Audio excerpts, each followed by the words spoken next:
Υπουργός Μωραΐτης Θάνος. Υπουργείο Παιδείας, Διαβίου Μάθησης και Θρησκευμάτων, Υπουργός Διαμαντοπούλου Άννα, Αναπληρώτρια Υπουργός Γεννηματά Φόφη, Υφυπουργός Χριστοφιλοπούλου Παρασκευή, Υφυπουργός Πανάρετος Γιάννης. Πρόεδρος της Κυβέρνησης και Πρωθυπουργός Παπανδρέου Γιώργος.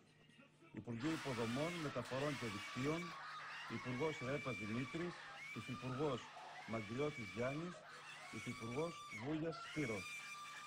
Υπουργείο Εργασίας και Κοινωνικής Ασφάλισης, Υπουργός Κατσέλη Λούκα, Αναπληρωτής Υπουργός Κουτρομάνης Γιώργος, Υφυπουργός Κεγκέρογλου Βασίλης, Υφυπουργός Νταλάρα Άννα.